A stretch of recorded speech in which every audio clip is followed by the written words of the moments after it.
जय हिंद साथियों, कैसे हैं आप सभी। आशा करता हूँ आप सभी लोग अच्छे होंगे। उम्मीद है ज़बरदस्त जिंदाबाद होंगे। यूपी पुलिस और उन सभी परीक्षाओं के लिए जिसमें मानसिक अभिरुचि पूछी जाती है, तो ये क्लास आप लोगों के लिए इम्पोर्टेंट साबित हो जाएगी। क्लास नंबर 7 है। इससे पहले 6 क्लास ऑलरेडी आप लोगों की हो चुकी हैं।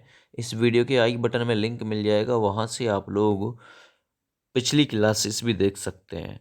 दूसरा चीज़ दोस्तों, मानसिक अभिरुचि उत्तर प्रदेश पुलिस का एक महत्वपूर्ण टॉपिक है। चाहे वो एसआई लेवल हो, चाहे वो कांस्टेबल का लेवल हो, चाहे वो जेल वार्डन हो, चाहे वो पीएससी हो, सभी में ये टॉपिक पूछा जाता है। तो लगभग 20 सवाल हम लोग कवर कर रहे हैं डेली। 20 क्वेश्चन है ना, केवल और केवल 20 क्वेश्चन पढ़ेंगे एक दिन में, जिससे कि 30 दिन में 20 के हिसाब से 600 सवाल हमारे तैयार हो जाएंगे। और अगर हमें 3-4 महीने का समय मिल जाता है तो 4 की गुना करूं तो लगभग 2400 सवाल हमारे कवर हो जाएंगे। और इन 2400 सवालों में से 10 से 12 सवाल पूछना कोई बड़ी बात नहीं होगी। इन्हीं में से क्वेश्चन आपका फंस जाएगा, इतना पक्का है। लेकिन अगर आप लोग 100 क्वेश्चन डेली पढ़ोगे, 200 क्वेश्चन डेली पढ़ोगे, याद होने की संभावनाएं काफ़ी कम रहेंगी। 20-20 करके क्वेश्चन याद अच्छे हो जाएंगे, है ना। अभी समय है एग्ज़ाम में, तो एग्ज़ाम तक आप लोगों का ये टॉपिक बहुत मजबूत टॉपिक बन जाएगा। जिससे आप लोग डरते हो ना, यही टॉपिक आपका मोटिवेशन बन जाएगा। सबसे पहला सवाल देखते हैं। सबसे पहला सवाल है, पुलिस अधिकारी लावारिस संपत्ति, जिसका कोई वारिस ना हो उसे लावारिस कहते हैं। तो पुलिस अधिकारी लावारिस संपत्ति अपने कब्जे में लेगा, परंतु इसके व्यंजन के संबंध में उसे निम्न में से किस अधिकारी के आदेश के मार्गदर्शन में कार्य करना होगा। किसी संपत्ति का कोई वारिस नहीं है और एक पुलिस अधिकारी ने उसे अपने कब्जे में लिया, लेकिन उससे पहले उसे किसके अधिकार, है ना, या किसके आदेश या किसके मार्गदर्शन में रहना होगा। पुलिस थाना प्रभारी, अपने से वरिष्ठ पुलिस अधिकारी के, जिला मजिस्ट्रेट या राज्य सरकार। बताइए जरा फटाफट से। तो देखिए सही आंसर है वो है जिला मजिस्ट्रेट, यानी डीएम, डिस्ट्रिक्ट मजिस्ट्रेट जिसे बोलते हैं, है ना। तो जिला मजिस्ट्रेट के मार्गदर्शन में कार्य करना होगा। विकल्प तीसरा राइट जाएगा दोस्त। आगे बढ़ते हैं। निम्नलिखित में से किसी व्यक्ति के व्यवहार पर किन कारकों का सबसे अधिक प्रभाव पड़ता है। तो किसी भी व्यक्ति के व्यवहार पर किन कारकों का सबसे अधिक प्रभाव पड़ता है।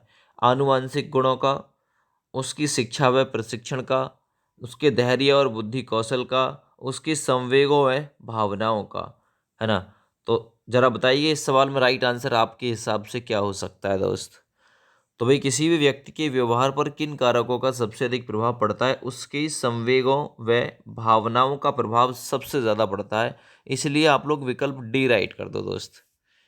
आगे बढ़ता हूँ सवाल नंबर 3 की तरफ। सवाल नंबर 3 है, डाइसी के विधि के शासन की अवधारणा भारतीय संविधान में अंगीकृत की गई है किस भाग में, किस जगह। तो देखिए पहले विधि का शासन मैं आपको बताता हूँ। विधि का जो शासन है यानी कानून का शासन, वो ब्रिटेन से लिया गया, यानी कि इंग्लैंड से लिया गया भारत के संविधान में, ठीक है ना। चलिए, तो डाइसी की विधि के शासन की अवधारणा संविधान में अंगीकृत की गई है। कहाँ पे अंगीकृत की गई है ना। मूल अधिकारों में, संविधान की प्रस्तावना में, न्यायिक पुनर्वालोकन की व्यवस्था में, यानी उपरोक्त सभी में अंगीकृत की गई है ना। तो डी विकल्प आप लोग का बिल्कुल इसमें राइट आंसर हो जाएगा दोस्त। ठीक है भैया। चलिए सवाल नंबर 4 को कर लेते हैं। दहेज देने या दहेज लेने, है ना, दहेज देने या दहेज लेने दुष्प्रेरित करने के लिए दहेज प्रतिषेध अधिनियम 1961 के अंतर्गत कितना दंड दिया जाता है। यानी दहेज लेना, दहेज देना, या किसी को दुष्प्रेरित करना दहेज के लिए, है ना, प्रताड़ित करना, अगर ऐसा करते हो तो अधिनियम 1961 के तहत आपको कितने वर्ष का कारावास दिया जाएगा। 1 वर्ष बिल्कुल गलत, 2 वर्ष बिल्कुल गलत, 3 वर्ष बिल्कुल गलत, 5 वर्ष के कारावास की व्यवस्था है। याद रखना, अगर ऐसा कोई करता है तो 5 वर्ष जेल जाने के लिए तैयार रहे। विकल्प डी राइट है। चलिए सवाल नंबर 5 को कर लेते हैं। निम्नलिखित में से कौन सा एक कथन सत्य नहीं है। कौन सा कथन है जो सत्य नहीं है। विश्वास धर्म का एक महत्वपूर्ण अंग होता है, तो ये कथन तो सत्य है भाई। धार्मिक विश्वास तर्क पर आधारित नहीं होता, ये कथन भी सही है ना। धार्मिक जो विश्वास है वो किसी तर्क पर आधारित नहीं होता, ठीक है। सभी धर्मों के विश्वासों में समानता होती, यही गलत है। सभी धर्मों के विश्वासों में समानता नहीं होती, इसमें असमानता पाई जाती है। कोई कम मान रहा है अपने धर्म को, कोई ज़्यादा मान रहा है, कोई किसी के धर्म को मतलब अच्छा समझ रहा है, कोई किसी के धर्म को अच्छा समझ रहा है। आगे सवाल नंबर 6, अन्वेषण के दौरान झूठ को पकड़ने के लिए निम्नलिखित में से किसका प्रयोग किया जा सकता है। मान के चलो आप लोग पुलिस में लगोगे, बाय द वे कोई पर्सन आपको झुठलाता है, बहकाता है, तो आप किस कंडीशन में, है ना, इस कंडीशन में आप क्या करोगे? Narco test, brain mapping test, polygraphy test या उपयुक्त सभी। तो नार्को टेस्ट भी करेंगे, ब्रेन का मैपिंग टेस्ट भी करेंगे, पॉलीग्राफ टेस्ट भी करेंगे, यानी उपरोक्त सभी बिल्कुल इस सवाल का राइट आंसर हो जाएगा। डी विकल्प बिल्कुल राइट हो जाएगा दोस्त। आगे बढ़ते हैं, स्त्री के पति या पति के नातेदारों द्वारा क्रूरता का अपराध भारतीय दंड संहिता की किस धारा में दंडनीय है। मान के चलो स्त्री के कोई पति ने प्रताड़ित किया है स्त्री को, या पति के नातेदार जैसे कि मम्मी पापा कोई रिश्तेदार अगर किसी स्त्री के साथ क्रूरता करते हैं, तो भारतीय दंड संहिता की किस धारा के अंतर्गत वो दंडनीय माने जाएंगे। धारा 495 नहीं, ये धारा 498 कै के अनुसार, है ना, दंडनीय माने जाएंगे, ये दंडित किए जाएंगे। तो विकल्प 7 नंबर में सी बिल्कुल राइट आंसर के रूप में माना जाएगा दोस्त। आगे बढ़ते हैं, भारत में धार्मिक अल्पसंख्यकों के हितों की रक्षा करने के लिए सरकार ने पहला अल्पसंख्यक आयोग कब स्थापित किया, है ना। तो वही धार्मिक अल्पसंख्यकों के हितों की रक्षा करने के लिए, वही अल्पसंख्यकों के हितों की रक्षा हो, है ना, ऐसा आयोग, पहला अल्पसंख्यक आयोग, ये कब स्थापित किया गया था। सवाल नंबर 8 सही आंसर है 1978 1978 में स्थापित किया गया था। विकल्प आप लोग इस सवाल में तीसरा याद रखिएगा बिल्कुल। आगे बढ़ते हैं, एक पुलिस कर्मचारी में मानसिक दृढ़ता किस प्रकार की होनी चाहिए। एक पुलिस कर्मचारी में मानसिक दृढ़ता किस प्रकार की होनी चाहिए। जो कहे उसे पूरा करे, कभी भी हतोत्साहित ना हो, कभी किसी का दबाव ना माने, या फिर व्यसनों से दूर रहे। तो देखिए, कभी भी हतोत्साहित ना हो, यानी कभी भी डिमोटिवेट नहीं हो। विकल्प बी बिल्कुल इस सवाल में दोस्त राइट आंसर माना जाएगा। आगे बढ़ता हूँ, आपके इलाके में उग्रवादियों को ग्रामीणों से लगातार मदद मिल रही है। मान के चलो आप एक ऐसी जगह बिलोंग करते हैं जहाँ आपकी ड्यूटी ऐसी जगह लगी हुई है जहाँ पे जो टेररिज्म है, आतंकवाद है, वो एक्टिव है। उग्रवादी वहाँ पे लगातार ग्रामीणों की मदद से लगातार अटैक कर रहे हैं, है ना। तो आप क्या करोगे? ग्रामीणों को डराने के लिए पीटेंगे? गलत। ग्रामीणों को केस में फंसाएंगे? गलत नहीं। वर्दीय पदाधिकारी को सूचित करने जाएंगे, कर कर बैठ जाएंगे। मदद के कारणों को जानकर वरीय पदाधिकारी को सूचित करेंगे। तो ये ठीक है। मदद का क्या कारण है जो उग्रवादियों की मदद की जा रही है ग्रामीणों के द्वारा, सबसे पहले वो पता होगा, फिर जो वरीयता प्राप्त अधिकारी हैं उनको सूचित किया जाएगा। सवाल नंबर 11 देखते हैं, भ्रष्टाचार निवारण अधिनियम के अंतर्गत कौन सा पुलिस जांच अधिकारी के लिए अधिकृत है ना। तो भाई बताइए, भ्रष्टाचार निवारण अधिनियम के अंतर्गत कौन सा, है ना, पुलिस अधिकारी जांच के लिए अधिकृत है, जो जांच करेगा इसकी भ्रष्टाचार के मामले में। उपनिरीक्षक, पुलिस उपनिरीक्षक, सहायक उपनिरीक्षक, या कोई भी विकल्प सही नहीं है। सवाल नंबर 11 देखिए, वो करेगा पुलिस उपनिरीक्षक, है ना, पुलिस का उपनिरीक्षक, यानी पुलिस में एसआई जो होता है वो करेगा इसे। ठीक है भाई, याद रखना। आगे, लोक जमावों और जुलूसों को लोग सड़कों, गलियों या मार्गों पर संचालन के लिए निम्न में से कौन सा आदेश दे सकते हैं, है ना। लोक जमावों और जुलूसों को लोग सड़कों, गलियों या मार्गों पर संचालन के लिए निम्नलिखित में से कौन आदेश दे सकता है, फिर कौन सा आदेश किसके द्वारा दिया जा सकता है। सवाल नंबर 12, थाने का बाहर साधक, पुलिस अध्यक्ष, मजिस्ट्रेट, या इनमें से कोई नहीं। तो सही आंसर जाएगा पुलिस अध्यक्ष, ये आदेश जारी कर सकता है। ठीक है, आगे बढ़ते सवाल नंबर 13 के लिए, पुलिस महानिदेशक का संबंध किससे होता है। पुलिस महानिदेशक का संबंध किससे होता है, सवाल नंबर 13। तो देखिए, पढ़ लीजिए सारे के सारे। पुलिस प्रशासन के मामलों में राज्यपाल से होता है। थाने में निरीक्षकों की तैनाती से सामान्यता नहीं होता। पुलिस बल से संबंधित राज्यपाल से किए गए पत्र व्यवहार होता है। केवल राजपत्रित अधिकारियों से उसका संबंध होता है पुलिस महानिदेशक का, याद रखना है, जो राजपत्रित अधिकारी होते हैं उनसे। आगे बात करते हैं सवाल नंबर 14 की, आप एक पुलिस कर्मचारी हैं, आपका अधिकारी आपको किसी काम के लिए शहर से बाहर भेजता है, काम नॉर्मल है, किसी काम से भेजता है, उसी समय आपका बच्चा अचानक बीमार पड़ जाता है, तो ऐसी स्थिति में आप क्या करोगे? छुट्टी लेकर घर जाएंगे, शहर से बाहर जाने को तैयार हो जाएंगे, अपने अधिकारियों को स्थिति से अवगत कराने के बाद कार्यक्रम बनाएंगे, या फिर तुरंत त्याग पत्र दे देंगे?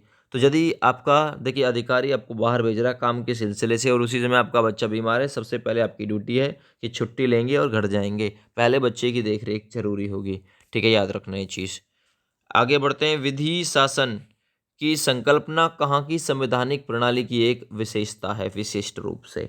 यानी विधि का शासन कहाँ से लिया गया है? कानून का शासन तो वो ब्रिटेन से लिया गया है। विकल्प आपका ए बिल्कुल राइट हो जाएगा। राष्ट्रपति उपराष्ट्रपति यूएसए से लिए गए हैं, ठीक है ना। मौलिक अधिकार अमेरिका से लिए गए हैं, ये यूएसए से ही। मौलिक कर्तव्य रूस से लिए गए हैं, ये याद रखना। आगे बढ़ते हैं। वेश्यावृत्ति क्या है? सवाल नंबर 16 बहुत ही महत्वपूर्ण महत्वपूर्ण क्वेश्चन है। वेश्यावृत्ति क्या है? वाणिज्यिक प्रयोजनों के लिए लैंगिक शोषण, बिल्कुल है। मतलब वाणिज्यिक प्रयोजनों के लिए लैंगिक, है ना, दुरुपयोग, ये भी है। तो बिल्कुल शोषण भी दुरुपयोग भी, यानी कि ए व दोनों बिल्कुल इसमें राइट आंसर हो जाएंगे। वेश्यावृत्ति का मतलब समझ जाइए, स्त्री जो अपना मतलब शरीर वगैरह मतलब इस्तेमाल करने लगती है, इसमें वही वेश्यावृत्ति होती है, चंद पैसों के लिए, ठीक है ना, याद रखना। आगे बढ़ते हैं। बिना वारंट के गिरफ्तार करने के बाद मजिस्ट्रेट के आदेश के बिना पुलिस अधिकारी द्वारा गिरफ्तार किए गए व्यक्ति को अभिरक्षा में रखने की अधिकतम अवधि कितनी होती है? रखने की अवधि कितनी हो सकती है, जरा बताइए। बिना वारंट के यदि आपने किसी को गिरफ्तार किया है, मजिस्ट्रेट के आदेश के बिना पुलिस अधिकारी द्वारा गिरफ्तार किया गया व्यक्ति अभिरक्षा में केवल 24 घंटे तक रह सकता है, क्योंकि मजिस्ट्रेट ने उसे आदेश नहीं दिया, वो मजिस्ट्रेट के बिना आदेश के और पुलिस अधिकारी द्वारा गिरफ्तार किया गया है, तो इसे अभिरक्षा में 24 घंटे से अधिक नहीं रख सकता है। तो इस सवाल का राइट आंसर 17 के लिए ए विकल्प चला जाएगा। आगे बढ़ते। जनहितवादी किस न्यायालय के समक्ष दायर की जा सकती है? जनहित जो है, ये जनहितवादी जो आपका मतलब लेटर है, जो शिकायत है, वो किस न्यायालय के समक्ष दायर की जा सकती है? उच्च, उच्चतम या अवैध दोनों? जरा बताएंगे। तो देखिए, उच्च न्यायालय, सत्र न्यायालय, जिला न्यायालय, उच्चतम न्यायालय, अवैध दोनों। तो किसी के सामने भी जनहित की शुरुआत 1980 में भारत में हुई थी, ठीक है ना। जनहित की अवधारणा जो ली गई है यूएसए से ली गई है। यूएसए में 1960 यानी 1960 के दशक में जनहित की शुरुआत हुई थी। आगे बढ़ते। दहेज हत्या का अपराध भारतीय दंड संहिता के किस धारा के अंतर्गत आता है? दहेज के चक्कर में आपने किसी स्त्री की हत्या कर दी है, तो वो किस धारा के अंतर्गत आएगा भारतीय दंड संहिता की? तो देखिए, भारतीय दंड संहिता में 511 धाराएं हैं, 23 अध्याय आते हैं, ये याद रखना। तो 19 नंबर क्वेश्चन में सही आंसर जाएगा, वो आता है 304 बी के तहत।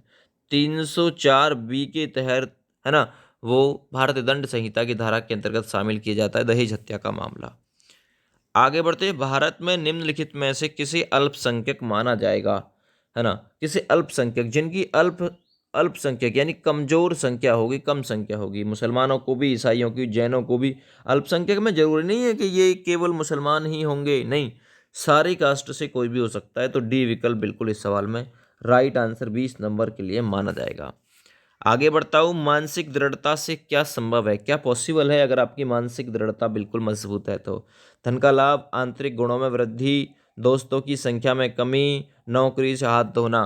तो मानसिक दृढ़ता से संभव है आंतरिक, यानी आपके अंदर के गुण जो है वो वृद्ध हो जाएंगे, वृद्धि हो जाएगी। विकल्प बी बिल्कुल राइट हो जाएगा दोस्त। आगे बढ़ते। यदि आप एक बुजुर्ग व्यक्ति से मिलते हैं जो अपना रास्ता भूल गया है, तो आप क्या करेंगे?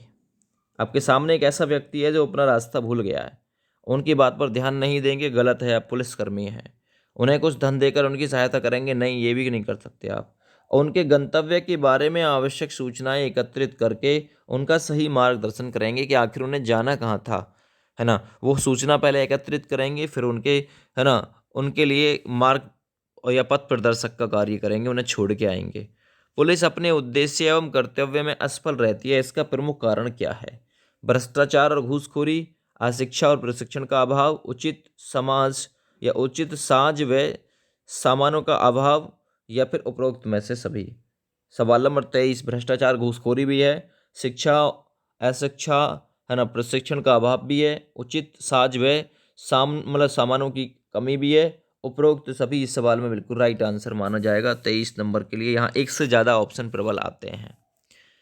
आगे बात करता हूँ पुलिस अधिनियम की धारा 15 के 3 के अंतर्गत, है ना, अतिरिक्त पुलिस बल का खर्च निम्नलिखित में से किसके द्वारा वहन किया जाता है। पुलिस अधिनियम की धारा 15 के 3 के अनुसार अतिरिक्त पुलिस बल का खर्च किसके द्वारा वहन किया जाता है। सवाल नंबर 24। उस क्षेत्र के निवासियों द्वारा, राज्य सरकार के द्वारा, स्थानीय निकायों के द्वारा, पुलिस विभाग द्वारा। तो उस क्षेत्र के निवासियों के द्वारा वहन किया जाता है, याद रखना। पुलिस अधिनियम की धारा 15(3) के अंतर्गत अतिरिक्त पुलिस बल का खर्च, जो भी अतिरिक्त पुलिस बल का खर्च होगा तो उस क्षेत्र के निवासियों से वसूल किया जाएगा वो। आगे, पुलिस विभाग का प्रधान अधिकारी या सर्वोच्च अधिकारी कौन होता है। सवाल नंबर 25। ये इंपॉर्टेंट क्वेश्चन बनेगा भाई आपके लिए, है ना।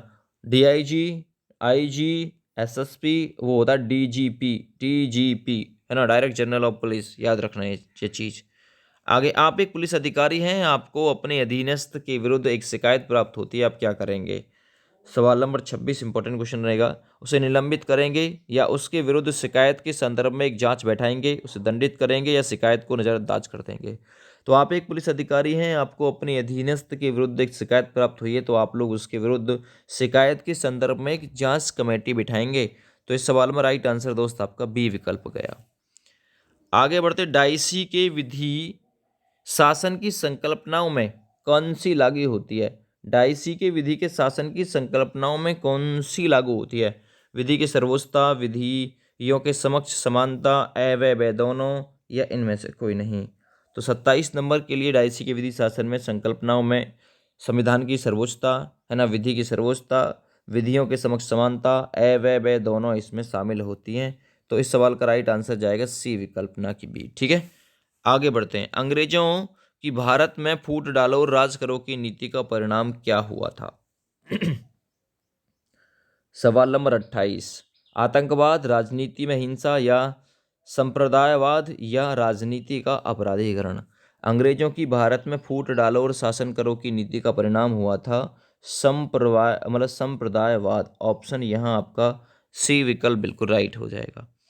आगे, यदि किसी स्थल पर दुर्घटना घट गई हो तो दुर्घटना स्थल पर पुलिस को सर्वप्रथम क्या व्यवस्था करनी चाहिए।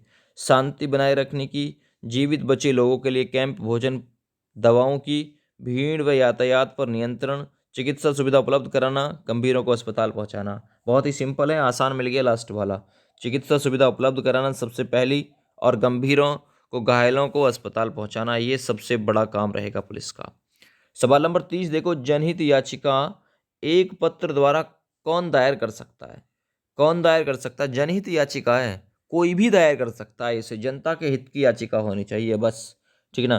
तो यहाँ पे लिखा हुआ है व्यथित व्यक्ति द्वारा, हाँ बिल्कुल, सामाजिक हित की भावना रखने वाले व्यक्ति के द्वारा, किसी व्यक्ति के द्वारा भी जनहित याचिका दायर की जा सकती है। कहीं भी जनहित याचिका को PIL बोलते हैं, है ना, PIL बोलते हैं इससे जनहित याचिका को। तो उपरोक्त ए व बी दोनों बिल्कुल इसका राइट आंसर हो जाएगा। तो आज की वीडियो में थोड़ा सा मैंने क्वेश्चन ज़्यादा ले आया था, 30 क्वेश्चन थे, वो भी इंपॉर्टेंट। जय हिंद, वंदे मातरम। आप सभी लोगों का दिन शुभ हो। प्लीज़ चैनल को सब्सक्राइब करें, इसी प्रकार आगे भी तैयारी अपनी जारी रखें इसी यूट्यूब चैनल के माध्यम से। जय हिंद।